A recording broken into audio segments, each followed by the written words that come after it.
My name is Tyler Russell. I'm the National Grain Marketing Services Manager for Cargill. My goal is to help farmers make better grain marketing decisions.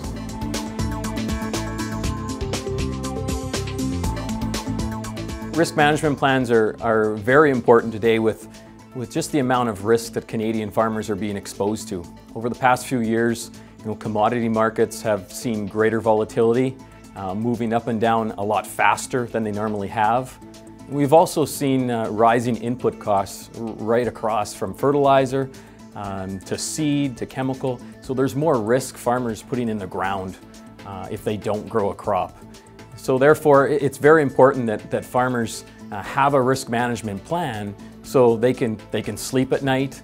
They have a better justification for why they're doing things. They have better peace of mind so that they're not always focused on the markets every day and having seller's remorse on, oh, I sold too soon or I sold too late.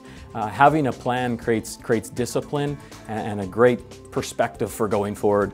It's also probably taking greater importance with the changing landscape in wheat and malt barley and durum, in that farmers didn't necessarily have to look at a lot of these crops and actively market them like they're going to have to in the future.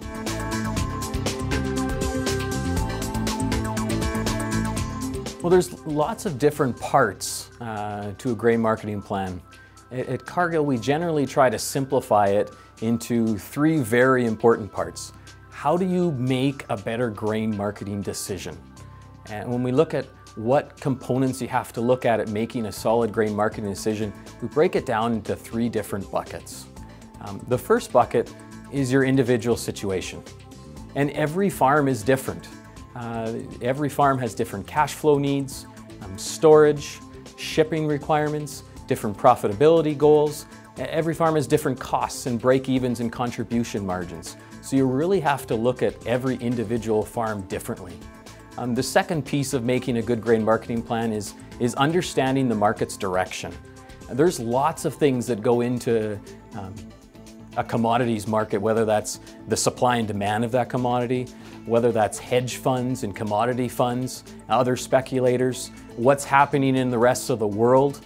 So there's a lot of different parts that go into that market's direction, and you do need to find out that information. It's much more of a global market nowadays. How do you access that information and make good informed decisions? And the third part is, with that information and with your individual situation, what tools do you use in order to make the best of your opportunity? And we've looked, there's 14, 15 different tools or contracts, risk management tools that farmers can use in today's markets. So which one works best given the certain marketing conditions and your individual situation? So realistically, it's kind of like a three-legged stool in that you have to understand your individual situation, the market direction, and then what risk management tools you need to use. And tying all three of those together is what we think a risk management plan looks like.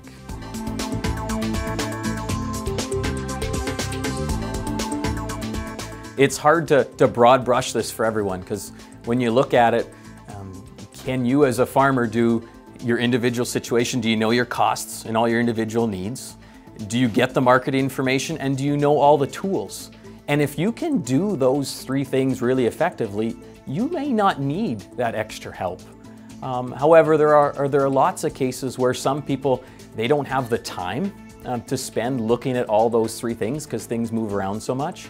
Or they want to improve their marketing, they want to have access to better knowledge and information.